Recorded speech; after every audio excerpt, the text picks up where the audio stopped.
Baik, sebelumnya Assalamualaikum warahmatullahi wabarakatuh.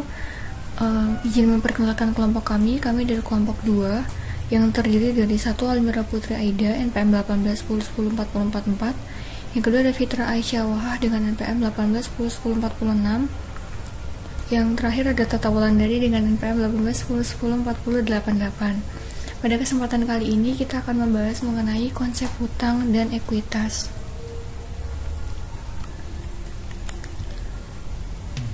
Yang pertama ada karakteristik hutang. Menurut FASB dalam SVAC nomor 6, hutang diartikan yaitu pengorbanan manfaat ekonomi masa mendatang yang mungkin timbul karena kewajiban sekarang suatu entitas untuk menyerahkan aktiva atau memberikan jasa kepada entitas lain di masa mendatang sebagai akibat transaksi masa lalu. Kemudian, hal yang sama juga didefinisikan menurut FASB IAI pada tahun 1994 mendefinisikan hutang atau kewajiban sebagai berikut. Kewajiban merupakan hutang perusahaan masa kini yang timbul dari peristiwa masa lalu. Penyelesaiannya diharapkan mengakibatkan arus keluar dari sumber daya perusahaan yang mengandung manfaat ekonomi. Berdasarkan pengertian tersebut, hutang memiliki dua komponen utama, yaitu satu, adanya kewajiban sekarang dalam bentuk pengorbanan manfaat ekonomi di masa mendatang dari penyerahan barang dan jasa. Yang kedua ada berasal dari transaksi atau peristiwa masa lalu. A. Kewajiban sekarang. Kewajiban sekarang memiliki arti bahwa kewajiban tersebut timbul karena pada saat sekarang suatu entitas memiliki tanggung jawab yang tidak dapat dihindari untuk menyerahkan barang atau jasa. Hutang sering disebut juga dengan klaim atau hak tertentu pihak lain terhadap aktiva perusahaan, sehingga entitas memiliki kewajiban untuk menyerahkan aktiva atau jasa kepada pihak lain tersebut. Kewajiban tersebut dapat dikelompokkan menjadi satu, kewajiban pada kreditur atau hutang, yang kedua yaitu kewajiban pada pemilik atau owner equity. Meskipun kedua belah pihak tersebut memiliki hak terhadap aktiva, namun keduanya memiliki hak yang berbeda. Kreditur harus memiliki hak untuk didahulukan pelunasannya dalam kasus likuidasi. Kemudian, klaim atas pelunasan tersebut cenderung bersifat pasti, baik jumlah maupun waktu pembayarannya. Sedangkan untuk pemilik, hak atas aktiva hanya didasarkan pada sisa aktiva setelah kewajiban terhadap kreditur dipenuhi. Konsekuensinya, jika kewajiban timbul, misalnya ada pengumuman pembagian dividen, entitas tersebut memiliki kewajiban yang harus dipenuhi berupa hutang dividen. Selanjutnya yang B ada hasil transaksi masa lalu. Transaksi tersebut menunjukkan transaksi yang telah benar-benar terjadi sehingga dapat digunakan untuk memastikan bahwa hanya kewajiban sekarang yang harus dicatat sebagai hutang dalam neraca. Hal tersebut kemudian membutuhkan kriteria khusus untuk menentukan apakah suatu kewajiban telah terjadi atau belum. Yang kedua ada terjadinya hutang. A. Keadaan yang dapat menimbulkan hutang. Hutang dapat terjadi karena beberapa faktor sebagai berikut. 1. Kewajiban legal atau kontrak atau contractual liabilities merupakan hutang yang timbul karena adanya ketentuan formal berupa peraturan hukum untuk membayar kas atau menyerahkan barang atau jasa kepada suatu entitas tertentu. Yang kedua, yaitu kewajiban konstruktif atau constructive liabilities merupakan kewajiban yang sengaja diciptakan untuk tujuan atau kondisi tertentu, meskipun secara formal tidak dilakukan melalui perjanjian tertulis untuk membayar sejumlah tertentu di masa mendatang.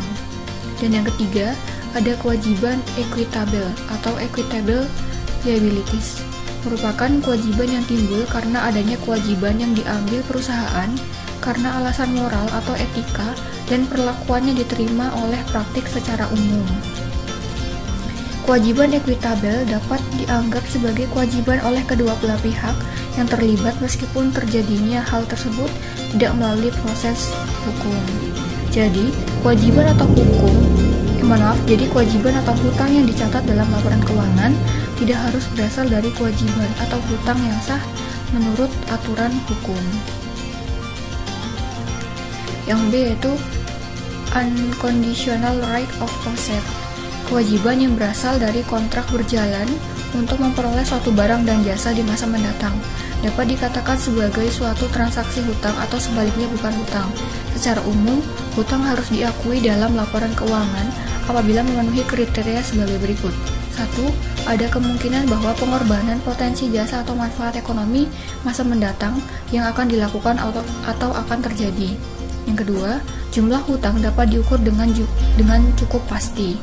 Kam pada tahun 1990 mengatakan bahwa hutang dapat diakui berdasarkan kondisi diantaranya yaitu berdasarkan pada hukum, pemakaian prinsip konservatisme, yaitu mengantisipasi kerugian daripada keuntungan, kemudian ada substansi ekonomi suatu transaksi, dan yang terakhir ada kemampuan untuk mengukur nilai hutang. Yang ketiga ada pengukuran hutang. Pengukuran hutang ini dapat dihitung dengan menggunakan rumus PV sama dengan F dikali dengan 1 ditambah R dipangkat dengan minus T. PV sendiri merupakan nilai sekarang dari hutang pada tanggal penilaian. Kemudian untuk F-nya yaitu aliran kas masa mendatang pada periode T dari tanggal penilaian. R-nya yaitu tingkat bunga. Weil pada tahun 1990 menyebutkan bahwa pendiskontoan terhadap elemen laporan keuangan hanya dapat dilakukan apabila 1. Elemen tersebut menunjukkan klaim kepada atau kewajiban untuk membayar sejumlah tertentu yang dapat ditransaksi dengan cukup pasti. Yang kedua, perusahaan akan membayar sejumlah utang dalam periode lebih dari 1 tahun setelah tanggal neraca. Yang ketiga yaitu A. Klaim atau kewajiban timbul dari adanya transaksi, kecuali transaksi executory contract. Dan yang B, ada perusahaan telah merevaluasi elemen neraca karena adanya informasi baru. Yang keempat, yaitu adanya penyelesaian hutang. IAI pada tahun 1994, paragraf 62, dalam SAK menyebutkan bahwa penyelesaian kewajiban masa kini biasanya melibatkan perusahaan untuk mengorbankan sumber daya yang memiliki manfaat masa depan demi memenuhi tuntutan pihak lain. Contohnya yaitu adanya pembayaran kas, penyerahan aktiva, pemberian jasa, penggantian kewajiban tersebut dengan kewajiban lain, atau konversi kewajiban menjadi ekuitas. Yang A yaitu insubstantial deficiency, merupakan suatu rencana perjanjian di mana seorang debitur menempatkan sejumlah tertentu harta moneter secukupnya yang bebas resiko pada kuasa badan perwakilan atau trust untuk digunakan sebagai pembayaran hutang di masa mendatang. Yang B ada kredit tangguhan. Kredit tangguhan yang sering menjadi masalah laba kotor belum direalisasi yang timbul dari penjualan angsuran. Prinsip pengakuan pendapatan atas penjualan angsuran ditetapkan. Laba hanya akan diakui apabila terdapat kas yang diterima atas penjualan angsuran tersebut. Yang kemudian C yaitu hutang dan rugi kontingensi. FASB Statement nomor 5 menjelaskan bahwa kontingensi merupakan suatu kondisi atau situasi yang menimbulkan ketidakpastian akan timbulnya kemungkinan hutang atau rugi suatu perusahaan, di mana timbulnya kemungkinan tersebut tergantung pada terjadi atau tidaknya suatu peristiwa atau lebih di masa mendatang. Rugi atas kontingensi ini sering menjadi masalah dalam pengakuan utang, terutama menyangkut kewajiban sekarang atau kewajiban pada masa mendatang. Yang kelima yaitu konsep ekuitas. Menurut FASB, ekuitas adalah hak sisa terhadap aktiva suatu entitas setelah dikurangi hutang. Ada 2 karakteristik ekuitas.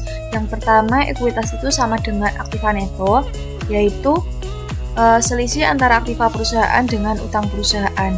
Kemudian yang kedua, ekuitas dapat bertambah atau berkurang karena kenaikan atau penurunan aktiva neto, baik yang berasal dari sumber bukan pemilik atau berupa pendapatan dan biaya, maupun investasi oleh pemilik atau distribusi kepada pemilik.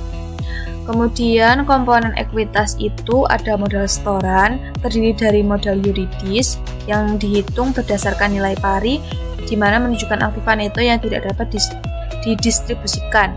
Kelebihan nilai di atas adalah nilai nominal diakui sebagai agio saham. Kemudian yang kedua itu ada laba ditahan, terdiri dari laporan laba rugi, penyesuaian periode sebelumnya, dan dividen. Dan yang terakhir itu ada penyesuaian modal yang belum terrealisasi atau unrealized capitalism. Selanjutnya yaitu ada teori ekuitas, di mana teori ekuitas ini adalah teori yang menjelaskan sudut pandang yang digunakan dalam akuntansi berkaitan dengan penyusunan dan penyajian laporan keuangan. Nah, yang pertama itu ada teori proprietari, di mana teori ini muncul sebagai perwujudan dari sistem pembukuan berpasangan. Nah, teori ini memusatkan perhatiannya kepada pemilik. Jadi persamaan yang digunakan itu aktiva min hutang sama dengan modal. Nah, teori proprietari sangat cocok diterapkan untuk organisasi perusahaan perseorangan dan firma karena dalam bentuk organisasi ini hubungan personal antara manajemen dan perusahaan dengan pemilik perusahaan. Kemudian berdasarkan sudut pemilik, pendapatan ini diartikan sebagai kenaikan modal pemilik, sementara biaya itu diartikan sebagai penurunan modal pemilik. Dengan demikian, laba itu merupakan kenaikan kekayaan atau kemakmuran pemilik selama satu periode yang menjadi hak pemilik. Selanjutnya yaitu ada teori entitas atau kesatuan usaha, di mana perusahaan itu dianggap bertindak atas nama dan kepentingannya sendiri, terpisah dari pemilik. Nah, teori entitas ini didasarkan atas persamaan akuntansi, aktiva sama dengan hutang ditambah modal, atau aktiva sama dengan modal, di mana hutang itu sama dengan modal pemilik.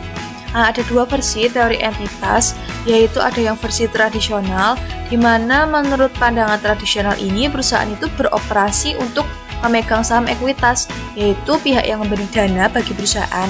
Dengan demikian, perusahaan harus melaporkan status investasi dan konsekuensi investasi yang dilakukan pemilik. Yang kedua itu ada versi baru, di mana pandangan ini itu menyatakan bahwa perusahaan itu beroperasi atas namanya sendiri dan kepentingan terhadap kelangsungan hidupnya sendiri. Yang ketiga, itu ada teori ekuitas residual, di mana teori ini pemegang saham memiliki ekuitas di perusahaan seperti pemegang ekuitas lainnya, tetapi pemegang saham tidak dianggap sebagai pemilik. Dalam pandangan ini, persamaan akuntansinya menjadi aktiva minus ekuitas khusus sama dengan ekuitas residual.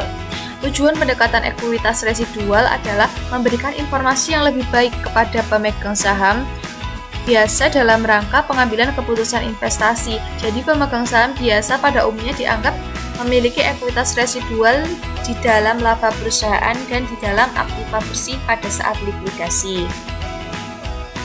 Teori yang selanjutnya yaitu ada teori enterprise.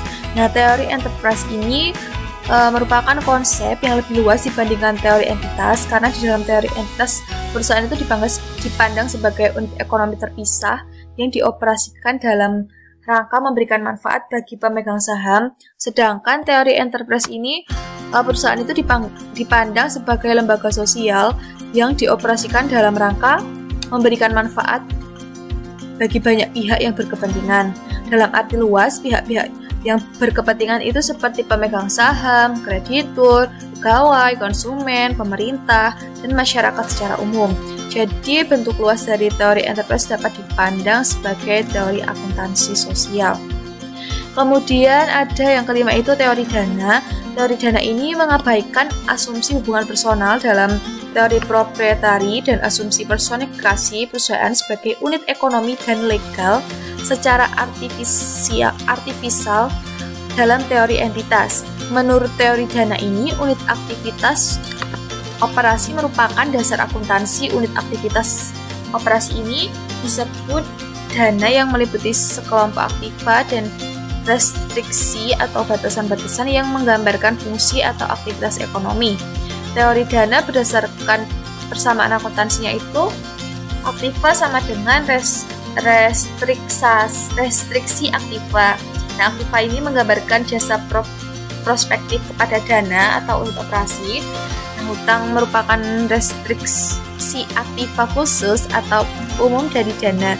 Jadi modal yang diinvestasikan ini mencerminkan restriksi legal atau finansial untuk menggunakan aktiva.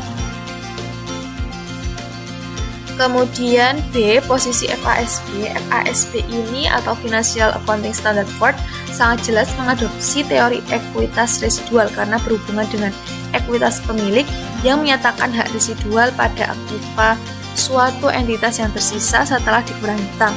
Pandangan ini sejalan dengan tujuan akuntansi yang dinyatakan oleh FASB, yaitu menyediakan informasi khususnya kepada investor atau lebih khusus kepada pemegang saham biasa. Yang pertama itu ada laporan nilai tambah atau value add sebagai pelengkap dari laporan keuangan. Di mana laporan keuangan suatu perusahaan yang terdiri dari neraca, laporan laba rugi, dan laporan laba yang belum dibagi dan perubahan posisi keuangan atau arus kas serta catatan atas laporan keuangan sebenarnya tidak lain adalah laporan pertanggungjawaban manajemen kepada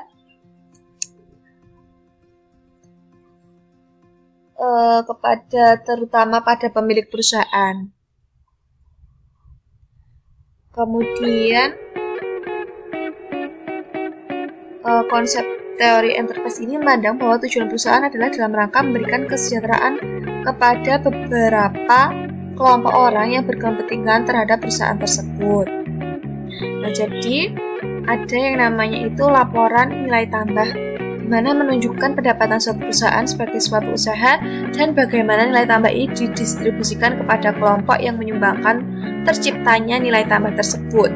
Nah, untuk konsep nilai tambah ini secara umum dapat didefinisikan sebagai perbedaan antara penghasilan kotor yang diterima oleh suatu perusahaan dari hasil penjualan produk dan jasa dengan jumlah uang yang dibayarkan untuk membeli bahan baku dan jasa lain yang disediakan oleh pemasok dari luar perusahaan.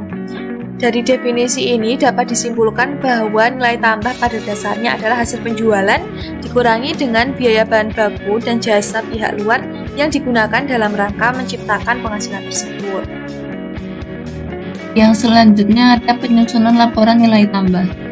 Seperti hanya laporan laba rugi, laporan nilai tambah juga disusun atas dasar konsep accrual dan matching principles, merupakan laporan hasil operasi perusahaan untuk periode tertentu. Perbedaan antara nilai tambah bersih dan kotor itu terletak pada perlakuan beban depresiasi, yaitu nilai tambah bersih lebih baik dalam memperlakukannya. Perbedaan lainnya yaitu nilai tambah adalah kekayaan perusahaan yang jika tidak diakui akumulasinya maka akan dinilai tinggi. Beban depresiasi diperlakukan seperti beban input bahan baku. Nilai tambah bersih menghilangkan adanya perhitungan ganda, sedangkan yang nilai tambah kotor akan menghasilkan perhitungan ganda. Yang terakhir, yaitu ide perusahaan merupakan kerja bersama konsep nilai tambah bersih. Yang selanjutnya ada manfaat laporan nilai tambah. Yang pertama itu ada pengungkapan. Manfaatnya itu memberikan informasi yang lengkap dan relevan tentang kegiatan perusahaan, memasukkan informasi bagi beberapa kelompok orang yang berkepentingan terhadap perusahaan. Yang kedua ada sederhana dan fleksibel. Penyusunannya itu mudah, hanya memodifikasi laporan laba rugi. Bentuk dan isinya pun juga mudah dipahami dibandingkan dengan laporan laba rugi. Namun para pemakai laporan nilai tambah tetap harus memiliki pemahaman tentang isi informasi yang disajikan. Yang ketiga ada hubungan industrial. Laporan nilai tambah diharapkan mencerminkan kerjasama tim dalam perusahaan. Kelebihannya dibanding dengan laporan laba rugi yaitu mencerminkan peranan pegawai, motivasi karyawan akan naik dengan memberi sedikit insentif atas kontribusi mereka, dan dapat dipakai sebagai referensi terkait penyelesaian kasus-kasus perburuan. Yang keempat ada kebijakan ekonomi. Laporan nilai tambah berperan dalam perbaikan analisa ekonomi. Analisa input-output dapat digunakan untuk menghitung pendapatan nasional. Perusahaan yang konsisten menyajikan laporan nilai tambah, maka akan memudahkan pemerintah dalam mengumpulkan data ekonomi secara akurat dan tepat waktu. Yang terakhir ada analisis komparasi. Dapat digunakan sebagai kriteria tambahan dalam membandingkan prestasi perusahaan dengan perusahaan lainnya. Laporan nilai tambah dapat mengukur kesehatan perusahaan dan juga informasi jumlah pegawai serta besarnya penciptaan kekayaan perusahaan. Yang selanjutnya ada kelemahan laporan nilai tambah. Laporan nilai tambah akan membingungkan mereka yang tidak memahami konsep laporan keuangan. Dengan menyajikan laporan nilai tambah, ada kecenderungan bahwa manajemen akan selalu memaksimalkan besarannya nilai tambah yang pada gilirannya akan menyesatkan keputusan. Jika tujuan utama perusahaan adalah memaksimumkan nilai tambah, maka sebaiknya mereka harus membuat sendiri suatu komponen. Yang selanjutnya ada hutang dan ekuitas menurut Ivers. Yang pertama ada hutang. Hutang adalah kewajiban entitas saat ini yang timbul dari kejadian masa lalu, dan penyelesaiannya diharapkan terjadi aliran keluar dari manfaat sumber daya ekonomi entitas tersebut. Itu adalah pengertian menurut IASB. Definisi itu menyelesaikan banyak isu penentuan standar, karena fokus utamanya yaitu ekonomi pada kehidupan nyata. Hutang dapat timbul dari kewajiban legal atau konstruktif, yaitu kewajiban yang diturunkan dari tindakan entitas di mana dengan menetapkan pola praktik masa lalu atau menerbitkan kebijakan, maka entitas tersebut menunjukkan akan bertanggung jawab.